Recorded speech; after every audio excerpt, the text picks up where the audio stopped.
నమస్తే. నేను హారిక. ఏపీ రాజకీయాల్లో ప్రతిరోజు ఏదో ఒక మలుపు జరుగుతూనే ఉంది. ఆ మలుపుల్లో భాగంగా ఈరోజు వైసీపీలో తిరుగుబాటు జరుగుతుంది అని చెప్పి వార్తలొస్తున్నాయి. అయితే ఆ లీడర్లు ఎవరు? ఆ లీడర్లు తిరుగుబాటు చేయడానికి గల కారణాలేంది అనేది మనతో పాటు సీనియర్ జర్నలిస్ట్ దాము బాలాజీ గారు ఉన్నారు. ఆయన అడిగి తెలుసుకుందాం. నమస్తే సార్. నమస్తే. సార్ చెప్పండి, ఇప్పుడు వైసీపీలో తిరుగుబాటు జరుగుతుంది, అది పెద్ద పెద్ద లీడర్లే స్టార్ట్ చేశారు అని చెప్పేసి వినిపిస్తుంది. అది ఎంతవరకు కరెక్ట్ అంటారు? అది స్టార్ట్ అయినట్టు కనబడుతుంది. మనకి ఆల్రెడీ విశాఖ నుంచి ఎమ్మెల్సీగా ఉన్న వంశీ యాదవ్ జనసేనలో చేరాడు. తర్వాత మొన్న దాడి వీరభద్రరావు, తర్వాత సి రామచంద్రయ్య కడప ఆయన, వీళ్ళిద్దరు కూడా ఒకప్పుడు తెలుగుదేశం నుండి వైసీపీలోకి వెళ్ళిన వాళ్ళు మళ్ళీ ఇప్పుడు తెలుగుదేశంలో చంద్రబాబు సమక్షంలో జాయిన్ అయ్యారు. దానికి ప్రధాన కారణం ఏంటంటే వీరభద్రరావుకి వాళ్ళ పిల్లలకి టికెట్లు ఇవ్వలేదన్నది ఆయనకున్న అలక.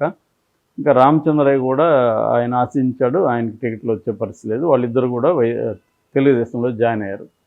అయితే ఇప్పుడు కొత్తగా అయితే ఎవరు జాయిన్ కాలేదు, కానీ పూతలపట్టు ఎమ్మెల్యే బాబు, ఎంఎస్ బాబు, అతను గట్టిగానే మాట్లాడాడు. దళితుల పట్ల వివక్ష చూపిస్తున్నారు, నన్ను అసలు నా మీద నివేదికలు ఇవ్వడానికి వాళ్ళెవరు, నేను బాగాలేదంటే ఏం బాగాలేదు, నేను 100% వర్క్ చేశాను, ఇక్కడ నేనేం తప్పులు చేశానో చెప్పమంటే వాళ్ళు చెప్పట్లేదు అని ఆయన ఆవేదన వ్యక్తం చేశారు. రెండోది, అక్కడ ఉన్న పెద్దిరెడ్డి రామచంద్రారెడ్డి మీద కూడా ఇండైరెక్ట్గా ఈ పూతలపట్టు నియోజకవర్గాన్ని కంట్రోల్ చేసే వాళ్ళని మీరేం అనట్లేదు, నేను ఇక్కడ సిన్సియర్గా పనిచేస్తుంటే నన్ను తీసేశారు అని ఒక దళిత కార్డును కూడా ఆయన ఉపయోగించారు.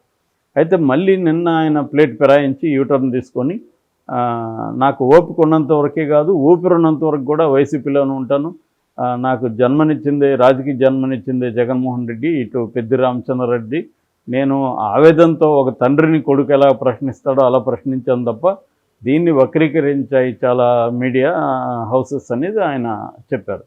కాబట్టి ఆయన కూడా ఎక్కడికి వెళ్తున్నట్లేదు. అయితే ప్రధానంగా ఏంటంటే కాపు రామచంద్రారెడ్డి, రాయదుర్గం ఎమ్మెల్యే, ఆయన కాంగ్రెస్ నుంచి వైసీపీలోకి వచ్చాడు. ఆయన సీరియస్గా రియాక్ట్ అయ్యాడు. ఆయన చాలా తీవ్రంగానే విమర్శలు చేశారు. అసలు జగన్ పని విధానం సరిలేదు, నాది కాదు, నా పని విధానం సరిలేదని ఐపాక్ రిపోర్ట్ వాళ్ళేంది ఇచ్చేది, వాళ్ళు డబ్బులు ఇస్తే ఎవరికి అనుకూలంగా కావాలంటే వాళ్ళకి ఇచ్చేస్తారు ఐపాక్ బ్యాచ్, దాన్ని చూసి తీసేయడం ఏంటి, నన్ను నమ్మించి గొంతు కోశాడు, నేను ఇప్పుడు తిరుగుబాటు చేస్తున్నాను, నేను రాయదుర్గంలోనూ నా భార్య కళ్యాణదుర్గంలోనూ పోటీ చేస్తాము, మా సత్తా ఏమిటో చూపిస్తామని ఆయన ఓపెన్గానే ధిక్కార స్వరం వినిపించాడు. రెండోది, నేను జగన్ కలవడానికి వెళ్తే కూడా జగన్ కనీసం అపాయింట్మెంట్ లేదు, చెప్పుకోవడానికి కూడా కలవలేదు, సజ్జల రామకృష్ణారెడ్డి నీకు సీట్ లేదని చెప్పేశాడు. ఇది ఒక పార్టీ అంటే కనీసం ఎమ్మెల్యేతో కూర్చొని మాట్లాడాలి కదా అనేది ఆయన తీవ్రమైన విమర్శలు చేశాడు. ఇప్పుడు కార్మిక శాఖ మంత్రిగా ఉన్న గుమ్మనూరు జయరామ్కి కూడా టికెట్ లేదని చెప్తున్నారు. ఇంకా అనౌన్స్ కాలేదు, బట్ చెబుతున్నారు. అంటే టికెట్ లేదంటే ఆయన ఆలూరు ఎమ్మెల్యేగా ఉన్నాడు, మినిస్టర్గా ఉన్నాడు, ఆయనకి మళ్ళీ అదే టికెట్ అడిగారు. బట్ జగన్ ఏమో నువ్వు కర్నూలు ఎంపీగా పోటీ చేయమని సజెస్ట్ చేసినట్టు, ఈయనకేమో దాని మీద ఇంట్రెస్ట్ లేనట్టు చెబుతున్నారు. ఇంకోవైపు నర్సారావుపేట ఎంపీ లావు కృష్ణదేవరాయలు, రత్తయ్య వాళ్ళ అబ్బాయి, విజ్ఞాన్ రత్తయ్య ఉన్నాడు కదా వాళ్ళ అబ్బాయి, తను ఇప్పుడు నర్సారావుపేట నుంచి ఎంపీగా ఉన్నాడు, తనని గుంటూరు నుంచి పోటీ చేయమంటున్నారని చెప్తున్నారు. ఆయనకేమో నాకు ఇంట్రెస్ట్ లేదు, నాకు మళ్ళీ ఇక్కడే ఇస్తే నేను పోటీ చేస్తాను, కానీ గుంటూరు నుంచి నేను పోటీ చేసే పరిస్థితి లేదని ఆయన చెప్తున్నాడు. సో ఇలాంటి ఇంకా మనం చాలా వినబోతాం. ఇప్పటి వరకు 38 మందిని మాత్రమే అనౌన్స్ చేశారు, ఇంకా ఉన్నాయి కదా వరుసగా. సో ఇంకొక 34 మంది రోజు మనం ఇట్లాంటి ఏదో ఒక ధిక్కార స్వరం వింటూ వస్తాం. కాకపోతే ఇప్పుడు నేను ఇందాక వేరే వీడియోలో చెప్పినట్టుగా ఒక ప్రాబ్లం ఏంటంటే, వీళ్ళకి బయట వచ్చినాక ఆల్టర్నేటివ్ కాంగ్రెస్ ఒకటే ఉంది. రేపు పొద్దున మళ్ళీ కాంగ్రెస్ తెలుగుదేశంతో కలవదని కూడా గ్యారంటీ లేదు. ఎందుకంటే Chandrababu option A BJP, option B Congress, ఈ రెండు పెట్టుకొని కూర్చున్నాడు. అందుకనే ఒక పక్క బీజేపీ వాళ్ళతో మంతనాలు చేస్తున్నాడు, ఇంకొక పక్క కాంగ్రెస్ వాళ్ళతో కూడా మంతనాలు చేస్తున్నాడు. సో ఈ కాంటెక్స్ట్లో షర్మిల రావడం వల్ల ఒక ఉత్సాహం అయితే ఉంది వైసీపీ రెబల్స్లో, మనకు కనీసం ఒక ఆల్టర్నేటివ్ దొరికింది, ఆమె వెంట పోవచ్చు మన అన్న ఒక ఇది ఉంది. జగన్ మీద కూడా కోపం ఉంటుంది ఇప్పుడు, ఎందుకంటే వీళ్ళందరూ ఎవరికి వాళ్ళు నేను బాగా పనిచేయలేదని ఎవరు కూడా అనుకోరు కదా, నేను బ్రహ్మాండంగా పనిచేస్తాను, మళ్ళీ నేను గెలుస్తానని అనుకుంటారు. కానీ జగన్ ఇప్పుడు జగన్ ప్లేస్లో ఎవరున్నా కూడా గెలిచే వాళ్ళకి ఇవ్వాలనే జగన్ కూడా అనుకుంటాడు. ఆయన పైగా ఒక నివేదిక ఏమి తీసుకోలేదు. ఇటుపక్క ఐపాక్, తర్వాత నేషనల్ లెవెల్లో కొన్ని మీడియా హౌసులతో చేయించుకున్నాడు, ఒక పక్క ఇంటెలిజెన్స్ ఏజెన్సీతో చేయించుకున్నాడు, ఇంకొక చెవిరెడ్డి భాస్కర్ రెడ్డి టీం చేశారు. ఇలాగ 4 రకాల సర్వేలు తీసుకొని తనకు కూడా ఒక అండర్స్టాండింగ్ ఉంటుంది కాబట్టి దీన్ని బేస్ చేసుకొని ఆయన ఒక అసెస్మెంట్లో ఎవరు ఉంచాలి, ఎవరిని తీయాలి, ఎవరిని ఎక్కడికి షిఫ్ట్ చేయాలనేది చేస్తున్నాడు. ఇది ఒక ప్రయోగం అని చెప్పవచ్చు. ఆ ప్రయోగం సక్సెస్ అవ్వచ్చు, ఫెయిల్యూర్ అవ్వచ్చు, కానీ అతను ఒక పద్ధతి ఎంచుకొని వెళ్తున్నాడు. దానికి ఒక రకంగా తెలంగాణ ఎన్నికలు కూడా తన బలం చేకూరింది. యాక్చువల్గా తెలంగాణ ఎన్నికల ముందే జగన్ ఆ ప్లాన్ స్టార్ట్ చేశాడు.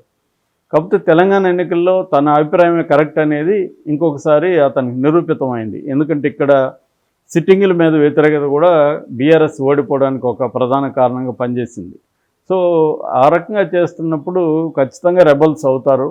అవన్నీ కూడా జగన్ ఊహించే దీనికి నిర్ణయాలకు వచ్చి ఉంటాడు. ఎందుకంటే ఎవడైనా రెబల్ అయితే దానివల్ల ఎంత నష్టమో, అతను ఎక్కడికి పోవచ్చు, ఇవన్నీ కూడా వాళ్ళు కూడా వర్క్ చేసుకొని అది పోయినా కూడా పర్లేదు, రెబల్ అయినా పర్లేదు అనే నిర్ణయం తీసుకుంటారు. రెబల్ అయితే నష్టం అనుకున్నప్పుడు వాళ్ళని తీలేరు వాళ్ళు కూడా. ఇక్కడ ఏంటంటే జగన్ రాగద్వేషాలకు అతీతంగా ఆబ్జెక్టివ్గా గెలుపు అనేది క్రైటీరియా. ఎందుకంటే ఇవాళ టఫ్గా ఉంది పరిస్థితి. జనసేన తెలుగుదేశం కలవడంతో ఒక సిచ్యువేషన్ అంత ఈజీగా అయితే లేదు. రెండోది ఏంటంటే ఈజీగా ఉన్నా కూడా అతి విశ్వాసానికి, ఆత్మవిశ్వాసానికి వెళ్ళకూడదు అనేది జగన్కు ఉంది. కేసీఆర్ కూడా అదే సలహా ఇచ్చాడని చెప్తున్నారు. చివరి వరకు జనంలో ఏం అభిప్రాయం ఉందో బయటికి తేల్చరు వాళ్ళు, చివరి వరకు కూడా వాళ్ళు బయటపడరు. కాబట్టి నువ్వు జాగ్రత్తగా ఉండు, ఎక్కువ ఆత్మవిశ్వాసానికి వెళ్ళొద్దు అని కేసీఆర్ కూడా తన అనుభవం నుంచి చెప్పినట్టుగా ఉంది. ఎందుకంటే కేసీఆర్ విశ్రాంతి తీసుకుంటున్నాడంటే ఆయన ఊరికే ఉంటారుగా, మొత్తం అసలు ఎక్కడెక్కడ ఫెయిల్యూర్ జరిగింది, ఏమేమి తప్పులు జరిగాయి ఇవన్నీ సమీక్షించుకోవాలి. ఎందుకంటే లోక్సభ ఎన్నికలు దగ్గరలోనే ఉన్నాయి కాబట్టి తన అనుభవాల నుంచి కేసీఆర్ కూడా దాదాపు 1 అవర్ పాటు జగన్తో విడిగా మాట్లాడినట్టు తెలిసింది. ఆయన ఎటువంటి సలహాలు కూడా ఇచ్చినట్టు తెలిసింది. జగన్ కూడా అడుగుతాడు కదా, మీ అసెస్మెంట్ ఏంటి, ఏం జరిగింది, ఇవన్నీ అడుగుతాడు కదా. సో ఈ కాంటెక్స్లో జగన్ నిర్ణయాలు తీసుకుంటున్నాడు. దీనివల్ల ఖచ్చితంగా రెబల్స్ అయితే పెరుగుతారు.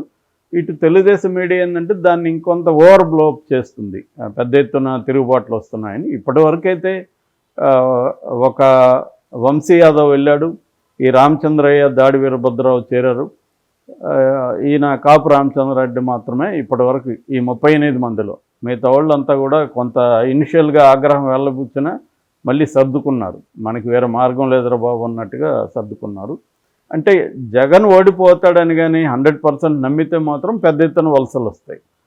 జగన్ ఓడిపోతాడా లేదా అనేది క్లారిటీ లేనప్పుడు అంత పెద్ద వలసలు కూడా వచ్చే అవకాశం లేదు. ఒకవేళ వలసలు ఇంకా పెరగాలంటే ఈమె షర్మిల ఏం చేయబోతుంది ఆంధ్రప్రదేశ్ ఎన్నికల్లో, ఆమెకి రెస్పాన్స్ ఎలా ఉండబోతుంది, అట్లాగే తెలుగుదేశం జనసేన కూటమికి సంబంధించిన సీట్ల అనౌన్స్మెంట్ ఇవన్నీ అయినాక అప్పుడు వలసలు మనం చూడొచ్చు. షర్మిల కాంగ్రెస్లో చేరడాన్ని వ్యతిరేకిస్తూ కేఏపాల్ మాట్లాడారు.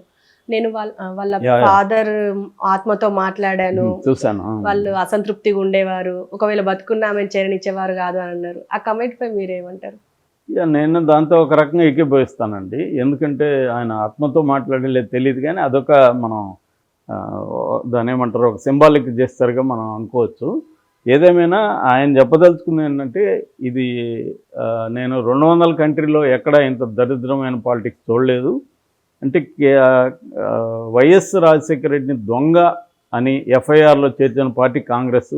ఆయన బతుకున్నప్పుడు ఆయన్ని వేధించింది, ఆయన చనిపోయినాక ఆయన దొంగ చేసింది, ఆయన కొడుకుని జైల్లో పెట్టింది. అటువంటి కాంగ్రెస్ పార్టీలోకి ఈ షర్మిల, ఆ వైఎస్ రాజశేఖర రెడ్డి కూతురు ఎలా జాయిన్ అవుతుంది అనేది ఆయన ప్రశ్నించారు.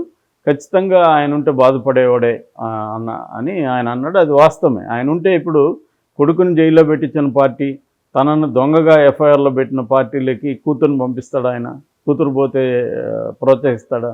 ఈమె రివర్సల్ ఏం చెప్తుందంటే, మా నాన్నకి చివరి కళ రాహుల్ గాంధీని చేయడం అని. కానీ కొడుక రాహుల్ అన్నప్పుడు ఆయన ఎవరి వైపు ఉంటారు? కొడుకు వైపు ఉంటారు. రెండోది తనకేమన్నా గౌరవం ఇచ్చిందా కాంగ్రెస్ పార్టీ, తనను ఓన్ చేసుకునిందా, ఓన్ చేసుకోలేదు. ఇప్పుడు వాళ్ళకి అవసరం కాబట్టి మళ్ళీ మా రాజశేఖర రెడ్డి మా వారసుడు అంటున్నారు. కాబట్టి ఆయన చెప్పిన దాంట్లో వాస్తవం ఉంది.